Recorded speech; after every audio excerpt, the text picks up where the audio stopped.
हिंदी ज्ञानधारा में आप सभी का स्वागत।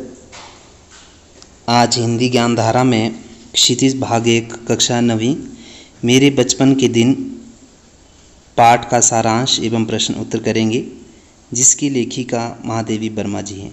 आइए शुरू करते हैं आज की वीडियो।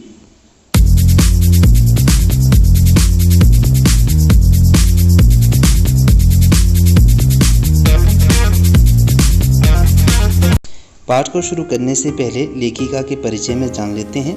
महादेवी वर्मा हिंदी की सर्वाधिक प्रतिभावान कवित्रियों में से एक हैं। वे हिंदी साहित्य में छायावादी युग के 4 प्रमुख स्तंभों में से एक मानी जाती हैं। आधुनिक हिंदी की सशक्त कवित्रियों में से एक होने के कारण उन्हें आधुनिक मीरा के नाम से भी जाना जाता है। इनका जन्म 1907 में उत्तर प्रदेश में हुआ। इनकी शिक्षा दीक्षा प्रयाग में हुई। ये एक सुप्रसिद्ध साहित्यकार हैं जिन्होंने साहित्य के गद्य एवं पद्य दोनों विधाओं में अद्वितीय सफलता प्राप्त की है। प्रयाग महिला विद्यापीठ में प्राचार्य पद पर रहते हुए इन्होंने लड़कियों की शिक्षा के लिए काफ़ी प्रयत्न किए। सन 1987 में इनका देहांत हो गया। इनकी प्रमुख रचनाओं में काव्य संग्रह निहार, रश्मि, नीरजा, यामा, दीपशिखा, गद्य रचनाओं में अतीत के चलचित्र, समृद्धि की रेखाएं, पथ के साथी, श्रृंखला की कड़ियाँ। अब बात करते हैं बचपन के दिन। कक्षा 9वीं में जो लगा संस्मरण बचपन के दिन हैं, उस संस्मरण में लेखिका ने अपने बचपन के दिनों की यादों को संजोया है।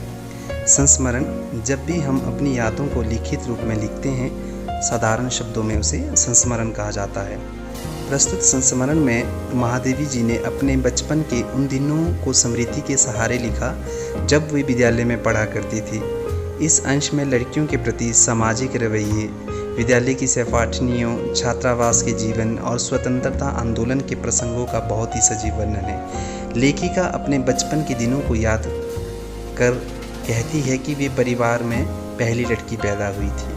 घर में हिंदी का कोई वातावरण नहीं था, लेकिन माँ ने उसे संस्कृत, हिंदी, अंग्रेजी आदि की शिक्षा दी। फिर मिशन स्कूल में जाने पर उनकी मुलाकात सुभद्रा कुमारी चौहान से हुई। उनके छात्रावास में विभिन्न स्थानों से आए बच्चों में एकता एवं सहानुभूति की भावना थी। वे कविता भी लिखती थी। कविता पाठ में उन्हें हमेशा प्रथम पुरस्कार ही मिलता था। एक बार उन्होंने पुरस्कार में मिले चांदी के कटोरे को दान स्वरूप गांधी जी को दे दिया। उनके घर के पास रहने वाले नवाब साहब के परिवार से उनके बड़े अच्छे संबंध थे। नवाब साहब ने ही उनके छोटे भाई का नामकरण किया था। उसमें लोगों में जैसी एकता और भाईचारा दिखता था, आजकल वह सपना सा लगता है। लेखिका के कहने का भाव है, आज के समय में उस तरह का भाईचारा बिल्कुल भी नहीं है। साथ ही साथ उस समय जो लड़कियों का पैदा होना भी अभिशाप समझा जाता था।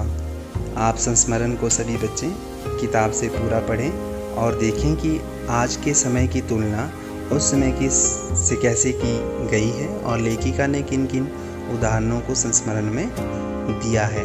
आप सभी बच्चे इस संस्मरण को पूरा पढ़ें। तो हम अब बात करेंगे प्रश्न अभ्यास की। प्रश्न अभ्यास से पहले हम देखेंगे पाठ में आए कुछ कठिन शब्दों के अर्थों को।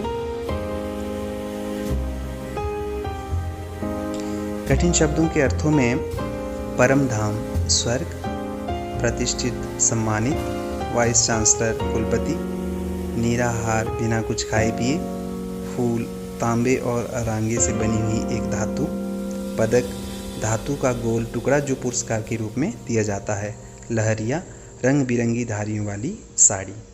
कठिन शब्दों के बाद अब बात करते हैं प्रश्न उत्तर। प्रश्न नंबर 1 देखें। मैं उत्पन्न हुई तो मेरी बड़ी खातिर हुई और मुझे वह सब नहीं सहना पड़ा जो अन्य लड़कियों को सहना पड़ता है। इस कथन के आलोक में आप यह बताएं कि उसमें लड़कियों की दशा कैसी थी। इसका उत्तर देखें। उसमें लड़कियों की स्थिति अत्यंत दयनीय थी। उस समय का समाज पुरुष प्रधान था। पुरुषों को समाज में ऊंचा दर्जा प्राप्त था। पुरुषों के सामने नारी को अत्यंत हीन दृष्टि से देखा जाता था। इसका एक कारण समाज में व्याप्त दहेज प्रथा भी थी। इसी कारण से लड़कियों के जन्म के समय या तो उसे मार दिया जाता था या तो उसे बंद कमरे की चार दीवारी के अंदर कैद रखा जाता था। शिक्षा को पाने का अधिकार भी केवल लड़कों को ही था। कुछ उच्च वर्गों की लड़कियां ही शिक्षित थी, परंतु उनकी संख्या भी गिनी चुनी थी। ऐसी लड़कियों को शिक्षा प्राप्त करने के लिए बहुत कठिनाइयों का सामना करना पड़ता था। अगला प्रश्न देखें। प्रश्न नंबर इसका अगला भाग ख देखें। लड़कियों के जन्म के संबंध में आज कैसी परिस्थितियां हैं? उत्तर देखें। लड़कियों को लेकर पहले की तुलना में आज की स्थिति में सुधार आया है। इसका एकमात्र कारण अपने अधिकारों को पाने के लिए नारी की जागरूकता है। यद्यपि स्थिति पूरी तरह से अनुकूल नहीं है, परंतु फिर भी आज के समाज में नारियों को उच्च स्थान प्राप्त है। आज भी कुछ परिवारों में नारी की स्वतंत्रता पर प्रश्न चिन्ह है। कहीं कहीं पर दहेज प्रथा है, परंतु निष्कर्ष तौर पर हम कह सकते हैं कि समय के साथ साथ लड़कियों की स्थिति में पहले से अधिक सुधार आया है। हमारे समाज में भी नारी के अस्तित्व को लेकर लोगों का दृष्टिकोण बदल रहा है। अतः हम कह सकते हैं कि पुरुष प्रधान समाज में नारी आज पुरुषों से पीछे नहीं है। अगला प्रश्न देखें। लेखिका उर्दू फारसी क्यों नहीं सीख पाई? लेखिका को उर्दू फारसी में बिल्कुल रुचि नहीं थी, लेकिन उनके बाबा चाहते थे कि लेखिका उर्दू फारसी सीख लें, लेकिन वह मेरे वश की नहीं थी। इसलिए जब उन्हें उर्दू पढ़ाने के लिए मौलवी साहब के घर ले आए तो लेखिका चारपाई के नीचे छिप गई, अर्थात उन्हें उर्दू फारसी सीखने में बिल्कुल भी रुचि नहीं थी। अगला प्रश्न। लेखिका ने अपनी माँ के व्यक्तित्व की किन विशेषताओं का उल्लेख किया है? तो जो विशेषताएं अपनी माँ से लेखिका ने ली निम्नलिखित हैं। धार्मिक स्वभाव। लेखिका की माँ नियमित रूप से पूजा पाठ करती थी, वे ईश्वर में आस्था रखती थी, वे मीराबाई के पद तथा प्रभातियाँ गाती थी। नंबर 2, संस्कारी महिला। लेखिका की माँ अच्छे गुणों वाली महिला थी, जिसका असर लेखिका पर भी पड़ा। हिंदी संस्कृत की ज्ञाता। लेखिका की माँ को हिंदी संस्कृत का अच्छा ज्ञान था। धार्मिक सहिष्णुता।